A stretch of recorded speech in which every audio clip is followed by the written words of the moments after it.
ഇത് JPയുടെ വീടല്ലേ?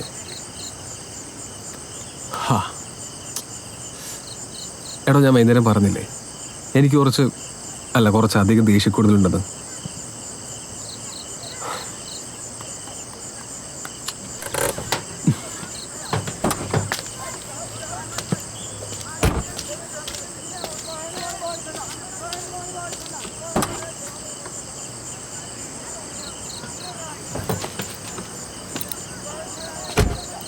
അപ്പൊ ശരി, ഓക്കെ, ബൈ.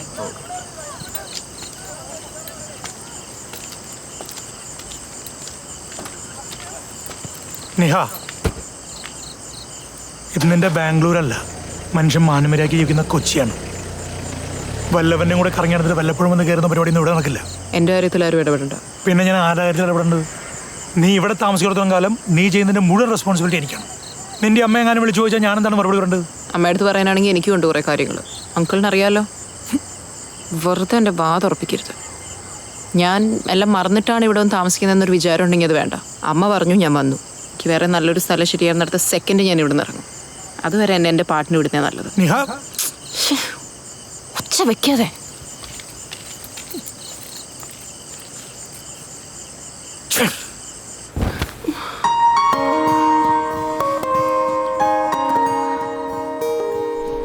സത്യം പറ ലൂക്ക, എനിക്ക് എത്ര ഫേസസ് ഉണ്ട്. നമ്മൾ ആദ്യം മീറ്റ് ചെയ്ത ദിവസം കണ്ട ആ ചൂടൻ ചെറുക്കനെ അല്ലായിരുന്നു നീ ഇന്ന്. ഭയങ്കര സീരിയസ് ആയ ഡീപ്പായ ഒരാൾ. കംപ്ലീറ്റ് പിക്ചർ തന്നെ മാറിപ്പോയി. പക്ഷെ സാരില്ല, അതും ഇതും ഒക്കെ കൊള്ളാം. അന്ന് രാത്രി തോന്നിയത് ഇടയ്ക്കൊക്കെ വിളിച്ച് തല്ലുകൂടാൻ സ്വാതന്ത്ര്യമുള്ളൊരു ഫ്രണ്ടിനെ കുറേ നാളുകൂടി കിട്ടിയെന്നായിരുന്നു. പക്ഷെ ഇന്നിപ്പോൾ തോന്നുന്നത് വഴക്കുകൂടാൻ മാത്രമല്ല, ഒന്ന് കാല് തെറ്റിയാ വീഴാതെ താങ്ങാനും നീ മതിയായിരിക്കുമല്ലേ? പിന്നുണ്ടല്ലോ, ചേർത്ത് നിർത്തി 2 വാക്ക് കൂടി പറഞ്ഞ് ആശ്വസിപ്പിക്കാൻ നീ ഒന്ന് പഠിക്കുന്നത് നല്ലതായിരിക്കും കേട്ടോ. ആഹാ, ഇതൊരു ചെറിയ എക്സിബിഷൻ സ്പേസ് ആണല്ലോ. അകത്തേക്ക് വരാമോ?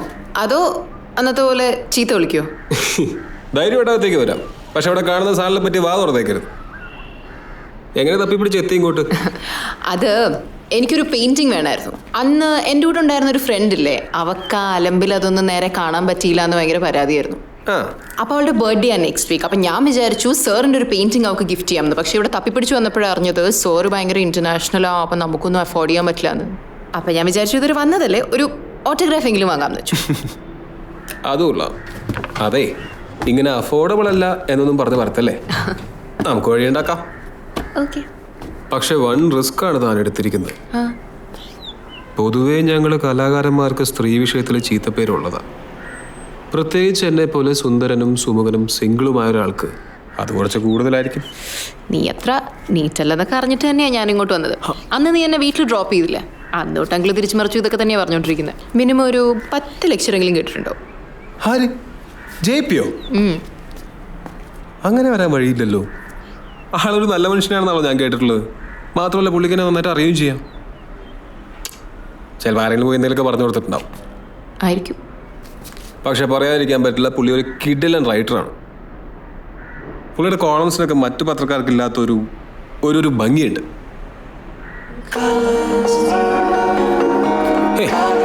അങ്ങനെയല്ലേ? അങ്ങനെ തന്നെ നിൽക്കും.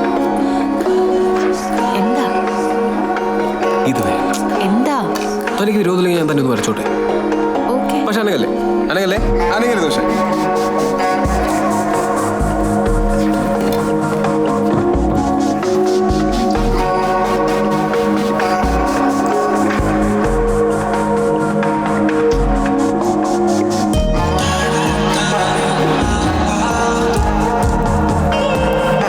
കഴിയാറായോ?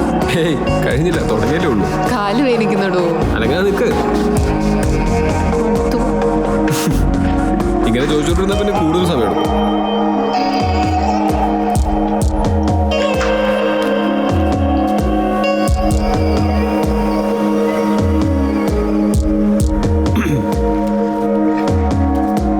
കുറച്ച് ഇല്ലല്ല, പോകാൻ അങ്ങോട്ട്. അയ്യോ, കരിയായി. കൈ ഇവിടെ. ഓക്കെ.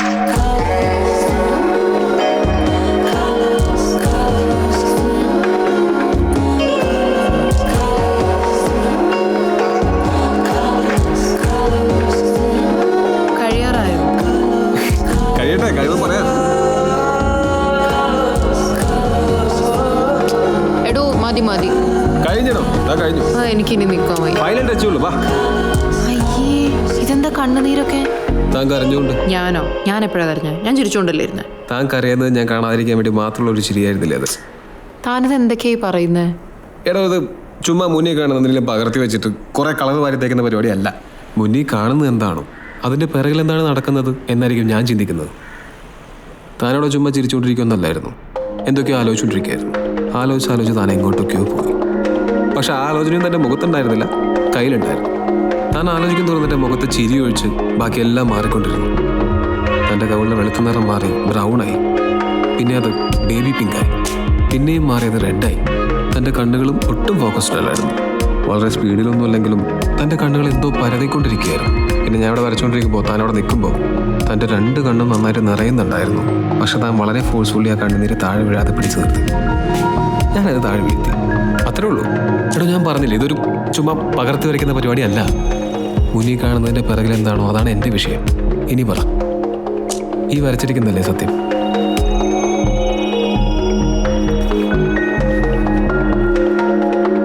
സത്യമായതുകൊണ്ടല്ലേ താനൊന്നും പറയാത്തേ?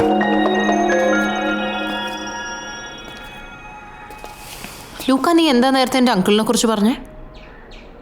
ഒരു ദിവസം നീ അയാളെ ഇവിടെ കൊണ്ടുവരണം, എന്നിട്ട് അയാളെ ഇവിടെ പിടിച്ചിരുത്തി ആളുടെ പടം വരയ്ക്കണം. അപ്പം ചിലപ്പോൾ അയാളുടെ മറ്റൊരു മുഖം നിനക്ക് കാണാൻ പറ്റും. But for the actor here's, അയാൾ നിന്നെയും പറ്റിക്കും. നീ പറഞ്ഞ ശരിയാ. നേരത്തെ നീ അയാളെക്കുറിച്ച് പറഞ്ഞതുകൊണ്ടായിരിക്കും. അവിടെ നിന്നപ്പോൾ ഞാൻ ആലോചിച്ചുകൊണ്ടിരുന്നത് മൊത്തം അയാളെ പറ്റിയാ. അയാൾ ഇല്ലാതാക്കി എൻ്റെ കുട്ടിക്കാലത്തെ പറ്റി.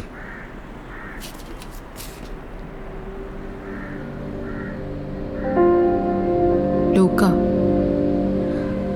അമ്മ മാത്രമുള്ളൊരു കുട്ടിയെ സംബന്ധിച്ചിടത്തോളം അമ്മയുടെ ബ്രദർ എന്ന് പറയുന്നത് വെറും ഒരു അങ്കിള് മാത്രമല്ല, അച്ഛനെ പോലെ തന്നെയാണ്. എനിക്കും അങ്ങനെ തന്നെയായിരുന്നു. എല്ലാ മാസവും നാട്ടിൽ നിന്ന് ബാംഗ്ലൂരിലേക്ക് നമ്മളെ കാണാൻ വരുന്ന, നമ്മുടെ കാര്യങ്ങളൊക്കെ അന്വേഷിക്കാൻ വരുന്ന നല്ലൊരാൾ, അച്ഛനോട് സ്നേഹിക്കുന്ന ഒരാൾ. പക്ഷേ ഇടയ്ക്കെപ്പോഴോ അയാളുടെ സ്നേഹപ്രകടനങ്ങളുടെയൊക്കെ രീതിയിലൊരു മാറ്റം ഉണ്ടായിരുന്നു. അത് മനസ്സിലാക്കാൻ എനിക്ക് കുറച്ച് സമയമെടുത്തു. ബദൻ അമ്മയുടെ ബ്രദറും ബെസ്റ്റ് ഫ്രണ്ടും മെൻറ്ററും ഒക്കെ ആയ ഒരാളെ പറ്റി അങ്ങനെ ഒരു കാര്യം അമ്മയുടെ അടുത്ത് പറയാൻ എനിക്ക് ധൈര്യമില്ലായിരുന്നു. അമ്മയുടെ പില്ലറും സ്ട്രെങ്ത് ആയിരുന്നു അയാൾ. പെങ്ങൾക്കും കൊച്ചിനും വേണ്ടി ജീവിതമൊക്കെ മാറ്റി വെച്ചൊരാൾ. എങ്ങാനും ഞാൻ ഈ ആലോചിച്ചു കൂട്ടിയതൊക്കെ എനിക്ക് തോന്നിയതായിരുന്നെങ്കിൽ വീണ്ടും ഒരു 1-2 വർഷം കഴിഞ്ഞപ്പോഴാണ് I was being abused all this while. എനിക്ക് മനസ്സിലായിട്ട് ഒരു ദിവസം അങ്കിൾ എന്നെ കൂടെ നടക്കാൻ വിളിച്ചു. പേടിയായിരുന്നു എനിക്ക്. ഒഴിവാകാൻ കുറേ നോക്കിയെങ്കിലും അമ്മ നിർബന്ധിച്ചപ്പോൾ എനിക്ക് കൂടെ പോണ്ടി വന്നു. ഒരു പബ്ലിക് റോഡിൽ വെച്ച് അയാൾ എന്നെ ഒന്നും ചെയ്യത്തില്ല എന്നുള്ളത് മാത്രമായിരുന്നു അന്നത്തെ എൻ്റെ ധൈര്യം. നമ്മൾ കുറച്ചു നേരം നടന്നു തുടങ്ങി അയാളെൻ്റെ കൈയും പിടിച്ചൊരു ഇടവഴിയിലേക്ക് കയറി. ഒരു പുൽമേട്ടിലായിരുന്നു അന്ന് ചെന്ന് അവസാനിച്ചത്. എൻ്റെ ജീവിതത്തിൽ ഞാൻ നടന്നിട്ടുള്ള ഏറ്റവും നീളം കൂടിയ വഴിയായിരുന്നു അത്. കാണാവുന്ന ദൂരത്തോളം ഒരാൾ പോലും ഇല്ലായിരുന്നു. അന്നത്തെ എൻ്റെ നെഞ്ചെടുപ്പിൻ്റെ ഒരു വേഗമുണ്ട്, അതെനിക്ക് ഇന്നും ഓർമ്മയുണ്ട്. പക്ഷെ ഞാൻ പേടിച്ച പോലെ ഒന്നും നടന്നില്ല. എൻ്റെ മുന്നിൽ മുട്ടുകുത്തി നിന്ന് അതുവരെ എന്നോട് ചെയ്ത എല്ലാത്തിനും മാപ്പ് പറയായിരുന്നു അയാൾ. ഒന്നും അമ്മയടുത്ത് പറയരുതെന്ന് മാത്രമേ എന്നോട് പറഞ്ഞുള്ളൂ.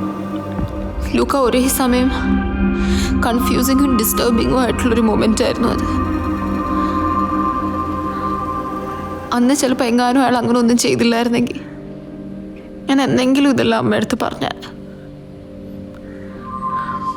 പക്ഷെ എൻ്റെ മുന്നിൽ അന്ന് അങ്ങനെ കിടന്ന് കരഞ്ഞൊരാൾ, അയാളുടെ ഫേസ് സേവ് ചെയ്യാൻ ഏത് എക്സ്റ്റെൻഡ് വരെയും പോകുമെന്ന് എനിക്കറിയാം. അതുകൊണ്ട് അന്ന് അങ്കിളിന് കൊടുത്ത വാക്ക് ഞാൻ ഇതുവരെ തെറ്റിച്ചിട്ടില്ല.